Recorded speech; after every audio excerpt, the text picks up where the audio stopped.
Alright, welcome to Hucks on Pucks. I'm your host, Kyle Huckins. And finally, we're saving the best for last here. We're doing my preview of the Atlantic Division. If you haven't already figured this out from the other reviews, which is why I sound like this right now, I really should have staggered these out a little better.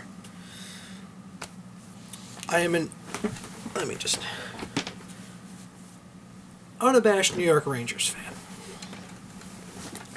On the off chance you hadn't figured that out from the previous ones when I would squee over Lundqvist or things like that. But anyway, let's get on with the Atlantic. Coming in number 5, the Islanders. They've got a few players, but this team is bad.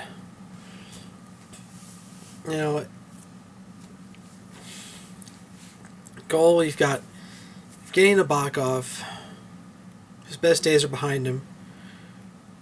Rick DiPietro, who's going to get hurt again. He is probably the amnesty buyout in the offseason, because signing a sack of broken glass to a 15-year contract was not one of Mike Milbury's best moves. Then again, if you look at his best moves, they weren't very good. And Kevin Poulin as your third/backup goalie, because odds of DiPietro not going down are just pretty damn slim. Defense, they've got some talent. But Travis Hamonic, he looks like a legit player. Mark Strite's inconsistent. He's a decent guy. He signed a big contract because the Islanders had to hit the cap floor. But he's been going down. They acquired Lubomir Wisnowski from the Ducks. Only they just suspended him because the whole time after the trade, Wisnowski just saying, no, don't want to play there. And then he said he took care of some personal business and now he can play on the island, and then the Islanders suspend him. I don't know what the hell's going on there. I don't know this. I don't get this franchise at all. Now, up front, they actually do have a very dangerous top line. With John Tavares, Matt Moulson, and Kyle Oposo. Tavares is... I don't know what more the man can do to get this team going. And Matt Moulson, full season, he's an automatic 30 goals. Oposo seems to have finally taken that step into being the power forward the Islanders thought he was going to be. After that, it's not completely hopeless. Michael Grabner had that fantastic rookie season. Sophomore year, he just fell off the table. If he can recapture some of that rookie form, you'll get some much-needed offense, because this team could not score at all last year. They also picked up Brad Boyes from the Sabres. He's put together some good offensive seasons. I'm not saying he's money in the bank, but, it was a cheap reclamation project. Maybe they get something out of him. I don't know if all that'll be enough to offset the loss of P.A. Parento, though. You lost a 60-point guy from a team that finished 27th in goals. And they're about, I think they're 28th in goals against. You lose a 60-point scorer, and your biggest offseason addition is Matt Carkner. I don't know why they gave him a 3-year deal. Seriously, you can find a cement head for a league minimum, no problem. The other guy Islander fans talk about a lot is Nito Niederreiter, who by most accounts, looks good. He looks ready, but he hasn't been able to crack the lineup. I get not wanting to rush him, but even if he's the real deal, unless he's Evgeny Malkin Part 2, this team's definitely going to finish in the bottom third of the conference, probably in the running for a first overall pick. So, yeah. I'm not just killing you guys because I'm a Ranger fan. It's just, this team just doesn't... They're always looking to the future because, man, the present is just not pretty. Number 4, I've got the Eastern Conference champion, New York Devils. New Jersey Devils. I don't know where my mind is. Now, this is a team, for the past 4 or 5 seasons, looked like they just should be buried. I mean, they didn't have that one terrible season. For the most part, they've been okay. And I think they probably will make the playoffs. But, question marks abound for this team. In goal, Martin Brodeur is he's seen a lot of pucks. He's been playing forever. Is this the year where he just finally starts feeling his age? I'm going to go the Lidstrom route and say no. It's one of those guys, I'm just going to assume he's got it until he doesn't. But you do have to consider this. Behind him, you've got Johan Hedberg. Solid backup, but if you're going to use him to carry the mail for extended periods, yeah, best of luck with that. Ask Ilya Kovalchuk how that worked out in Atlanta. In defense, I mean, they'll be coached by Scott Stevens, but he won't be playing for them.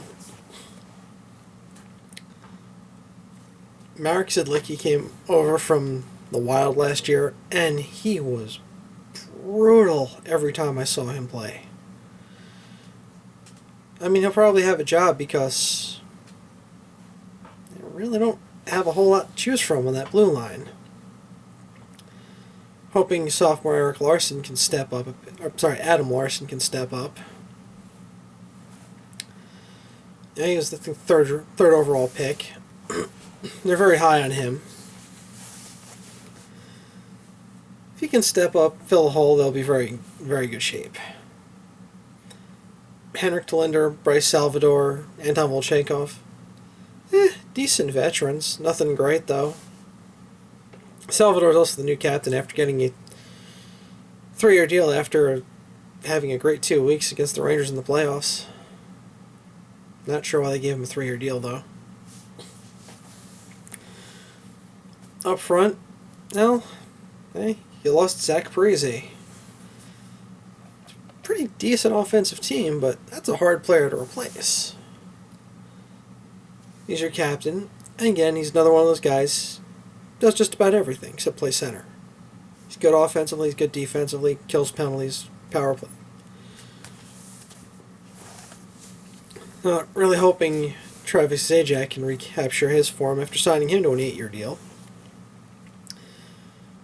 If he can play well and have him and Kovalchuk have chemistry going, that's a pretty dangerous top line. Below them, you've got the ever-consistent Patrick Elias, sophomore sensation Adam Henrique, who had a great rookie season, especially in the playoffs. David Clarkson, who has shown a few times, he's got some hands. They should actually be able to score some goals.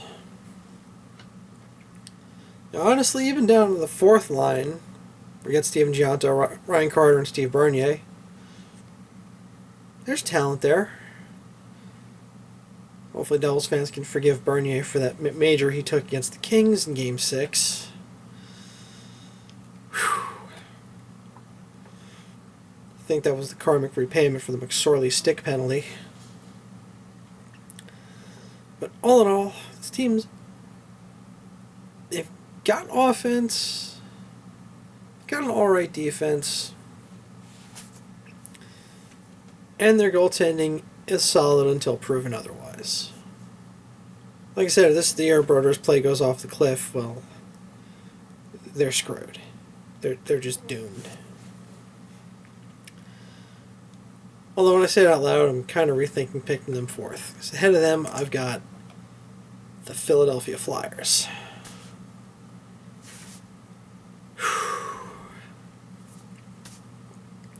Goal, you've got the three-headed monster of Brizgalov, Michael Leighton, and Brian Boucher.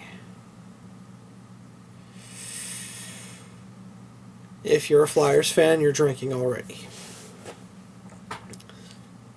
Now, Brizgalov bounces back, starts to live up to that humongous big contract he signed.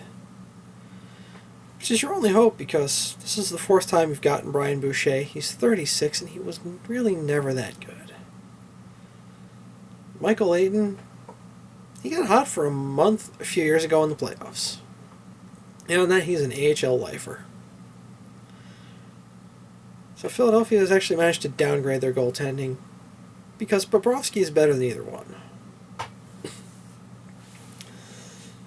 Defense.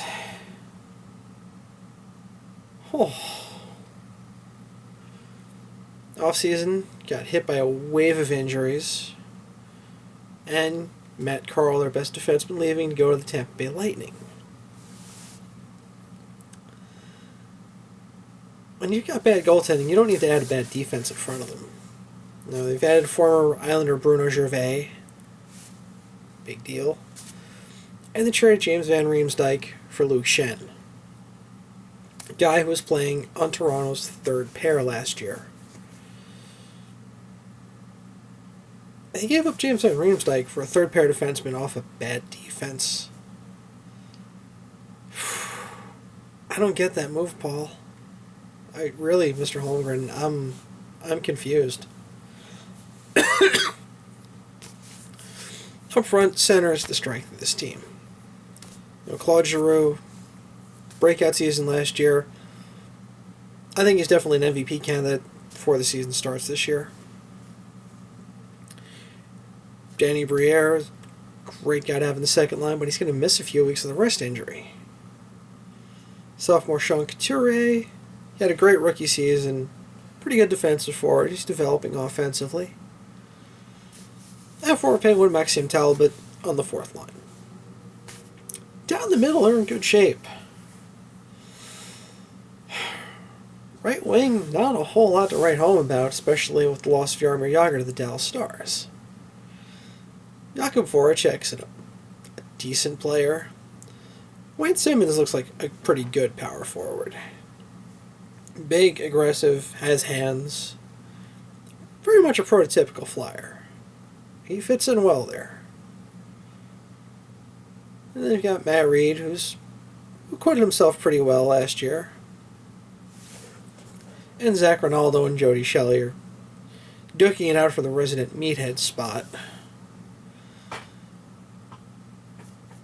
Now, left wing, your best left wing, he may actually be the best winger on the team, is Scott Hartnell. Much as I hate the guy, he can play. But it also helped that he had an MVP caliber center and an all-time NHL great on the other wing. Hartnell's going to get a lot more attention this year. I mean, I think he'll still produce some, but he's not going to... I don't think he'll be able to reproduce the season he had last year. Got sophomore Braden Schenn, Luke's brother. He put together a pretty good rookie season once he got up to the Flyers.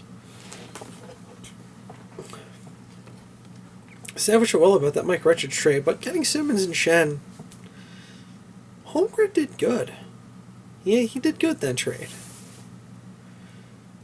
Not as good as Dean Lombardi did, but he did good. And got signed Ruslan Fedotenko from the Rangers. He originally started his career with the Flyers.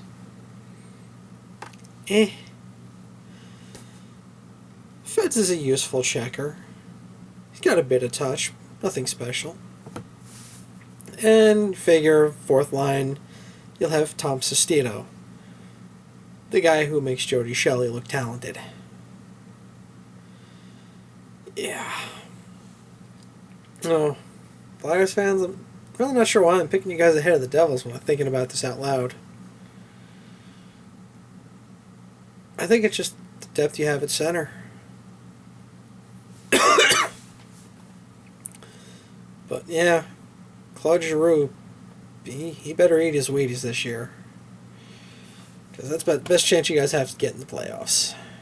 Once you get in, like I said, if Briz gets his game together, I'll take this team more seriously. But that defense is brutal. He was bad. And the offense took hits in the offseason. Not in love with this team. Hey. Number 2. I've got the Pittsburgh Penguins. Now it's going back and forth between the Penguins and the Rangers among hockey pundits for who's the best in the Atlantic. And there are great arguments to be had for both sides. The fact that I'm wearing a Rangers jersey might be the main reason I'm picking, to be honest. A little bit of bias on my part. Goal, I picked up Thomas Vokoun from the Capitals, to be the backup goalie. Got to be better than Brent Johnson was, because Dan Bylsma didn't want to go near him last year. Even in the playoffs, when Marc-Andre Fleury was awful. Seriously, he was just terrible. Fleury will still be the starter. But it's weird. He's still very inconsistent. I mean, when he's hot, he's great. When he's not, though, oof, he can be very bad. Defense is decent. It's thin, though. I think they lost a couple of guys. Oh, yeah. Oh, that's right. They traded Zbynek McCulloch back to Phoenix. Try to get in the Suter or Parisi sweepstakes. Letang and Martin are a solid top pair. But beyond that, it's not... Letang is a very good defenseman. He can do it all over the ice. Martin's okay. Martin's also very much jack of all trades, but master of none. He can get the job done, but he's taken a step back since his Devil days. Brooks Orpik, good, solid, physical, stay-at-home defender. Not going to give you any offense, though. Up front, this team did lose Jarrett Stahl and traded the Hurricanes. They got back Brandon Sutter. Brandon Sutter's a decent player. He's not Jarrett Stahl, though. That said, you still got Evgeny Malkin and Sidney Crosby in front of him. Best 1-2 punch center in the NHL. Now, 2 MVP candidates centering each your top lines. Crosby, the question is, how much time is he going to spend on the ice? Because he's had concussion issues the past few years. If he's fully healed, ready to go, great. But, one big hit, and, same can be said of any player. But with him, the risk is a little greater because he's had concussions before. Still, when you have 2 of the 5 best players in the NHL set on your team, you're very dangerous, especially in a short series. On the wings,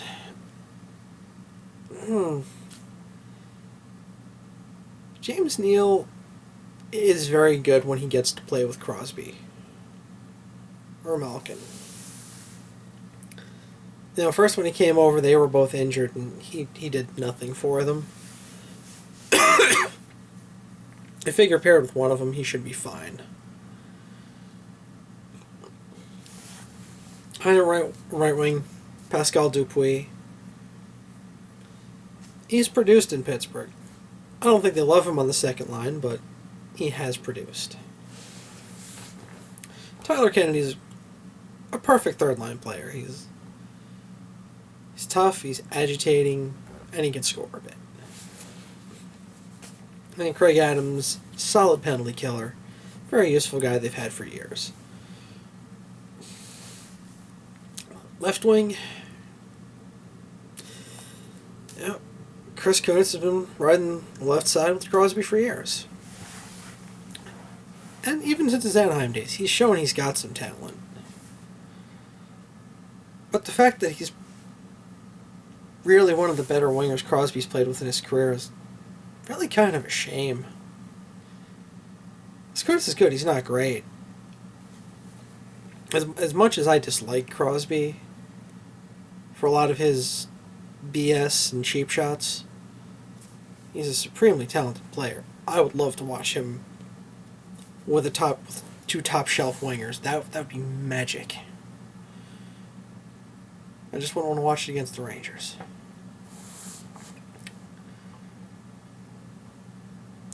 Also, you've got Bo Bennett, who I honestly know nothing about.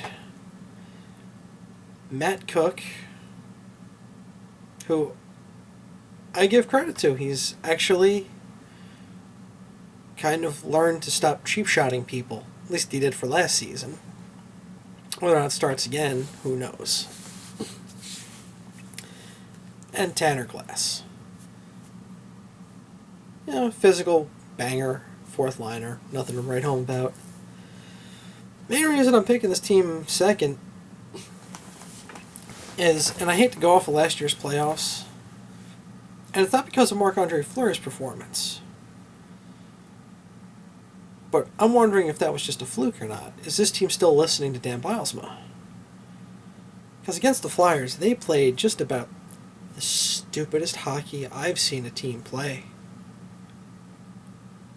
I mean, they could have swept that series very easily, but they fell apart. Especially late in games where they would just go around looking for fights. You know, they thought they were the 74 Flyers. And they weren't. You know, they couldn't hold a lead. They couldn't keep their composure. They couldn't stop taking penalties. You know, it was a lot of just basic mental stuff. Now, again, could just be just had a bad week and a half. I'm not saying I think that is a trend, but if it is the case, Dan Bylsma could be out. They could have a new coach in there. And who knows what that'll bring. I mean, last time they changed coaches mid-season, it worked out pretty well for them. They won the Cup.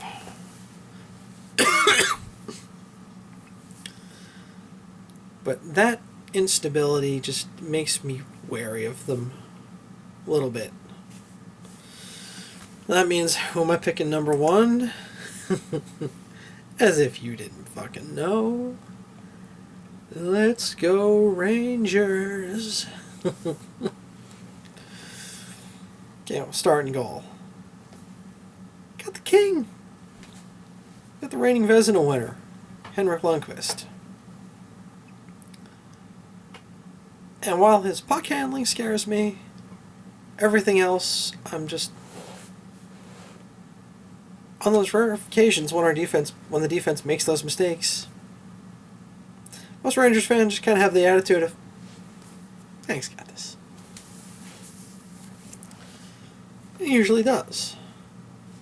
And it doesn't hurt that he's got possibly the best young defense corps, hell, maybe the best defense corps, period, in front of him. You know, Ryan McDonagh was a revelation last year. He looked good in his rookie season. Last year, wow.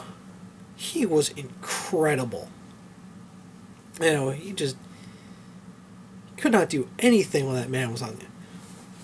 And what's scary is this is only his third season. He's going to get better. He's not an overly physical player, but he's incredibly smart. He's a good passer. And, the guy can skate.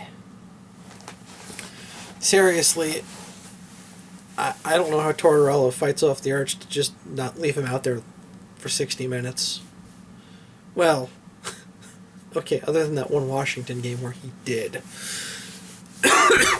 His defense, it was double OT. And Dan Girardi. He's like having a second goalie out there. He's a lunatic who will throw himself in front of a shotgun blast. And it won't even hurt him. I'm convinced he's Kryptonian. This whole team blocks shots. But there are games where I think Girardi had more saves than Lundqvist last year. I really do. Second pair. Michael Del Zotto and Mark Stahl. Del Zotto's your offensive guy back there.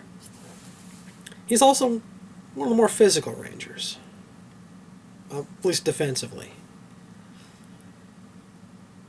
Great skater, great offensive instinct, but he still makes those risky plays that give John Tortorella heartburn. Hopefully he's the kind of guy he'll never truly eliminate them from his game, but just cut him down. Gonna have a full season of Mark Stahl, who battled concussion the first half of last season at the hands of his brother. Thanks, Eric. Glad my brother never gave me a concussion.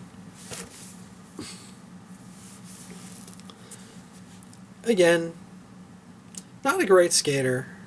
Well, he's a decent skater, but he's not the fastest guy. He's very smart. He's very strong. He's not an aggressive defenseman. And honestly, he's got some offensive potential.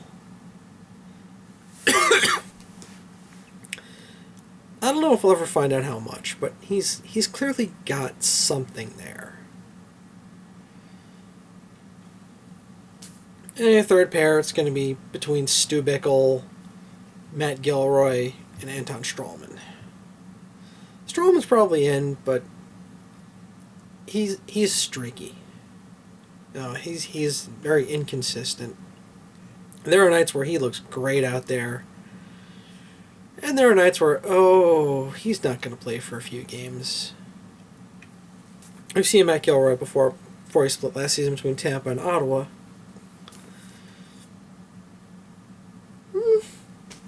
He's a serviceable third pair guy. And then Stu Bickel.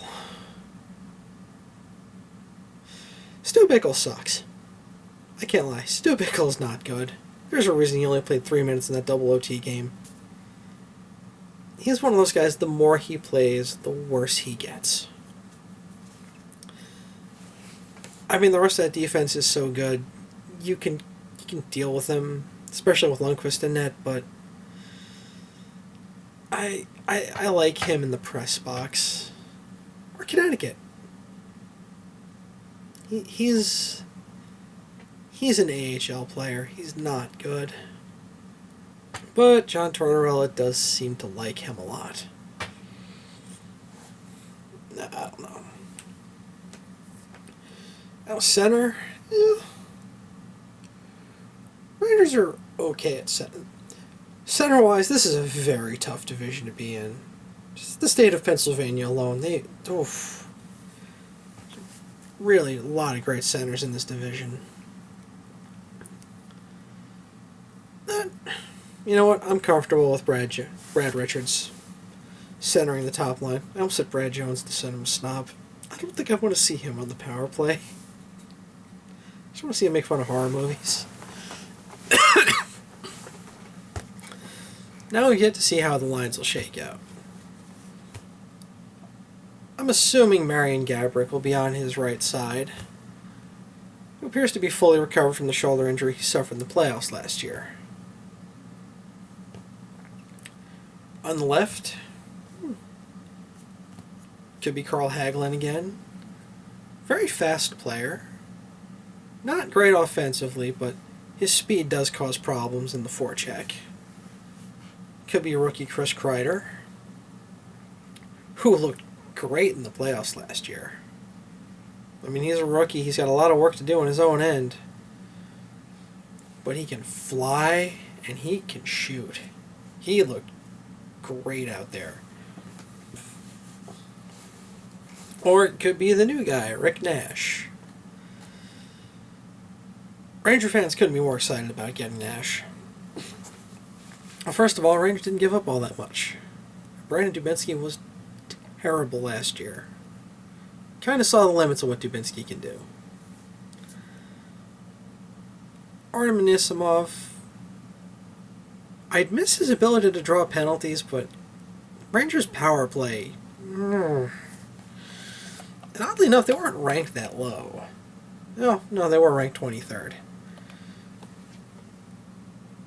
There were 7 teams worse. That's genuinely confusing. Hopefully Nash will be able to do something about that. Hopefully moving a bit instead of standing stock still in the power play will do something about that.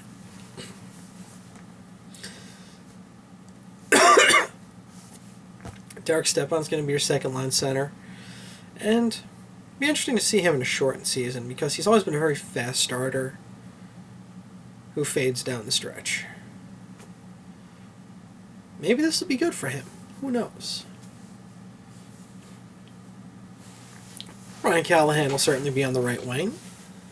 Another guy you'd love to have. Although, he did have issues defensively last year. I mean, he's another very willing shot blocker. He's pretty aggressive offensively. I like the guy, but he did have problems defensively. He's another guy who I think the shortened season will be good for because he does go so all out on every shift. So, a shortened season may be good for him. My guess is probably Hagelin be on that line. Although I tend to put Nash there and put Hagelin on the top line just to spread out Nash and Gaborik, have more offense all over. Third line is probably going to be Brian Boyle, Phoenix Harry, Taylor Pyatt, and Chris Kreider. Boyle's weird. He's got some hands. He's one of our best players in the Ottawa series last year. The year before, he actually had a really good offensive season. As far as playmaking goes, he's useless, but he can score some goals. Will he do it during this season? Hard to say. He's unpredictable like that. Chris Kreider, he's certainly been mentioned around the word Calder. And, reasonably so. If you watched him in the playoffs last year, it's just, like I said, he's got his deficiencies. He's still a kid. He's still learning the NHL. He's got skill. Kid has got wheels and he's got hands. He can play. The fourth line, it's going to be a fourth line. Probably Jeff Halpern, Mike Rupp, and Aaron Asham. Yeah, they lost Brandon Prust, but Brandon Prust is a dime a dozen. I think Asham will definitely be able to handle his job. Especially for, I think he's getting 1 year, $1 million. Not a big deal. Halpern over the years, he wins face-offs and kills penalties. He does what a fourth-line center does. Always liked him when he was a Cap. And Mike Rupp, He's going to be big, physical, fight a lot. Hopefully not spend the playoffs taking stupid penalties like he did last year.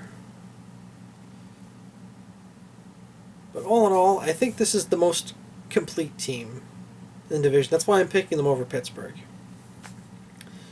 Pittsburgh are more explosive offensively. No doubt it. But I feel like the Rangers are more consistent in goal and much deeper on defense. And now with Nash, they'll be able to score a bit. So I feel like the Rangers are a more complete team. That's why I'm going with them over the Penguins. And hell, just gonna come right out and say it. Probably gonna jinx them, but fuck it. I think they're winning the cup. I really feel it. I never say this as a Rangers fan, but I really kind of feel it's gonna be. It's feeling like 1994. Screw it. Rangers take out Canucks in 6. I'm probably going to be wrong. Well, if you are unsatisfied with my predictions, please bring a receipt to the point of purchase and you'll be issued a full refund. That's Kyle Huckins for Hucks on Pucks, and that's the horn.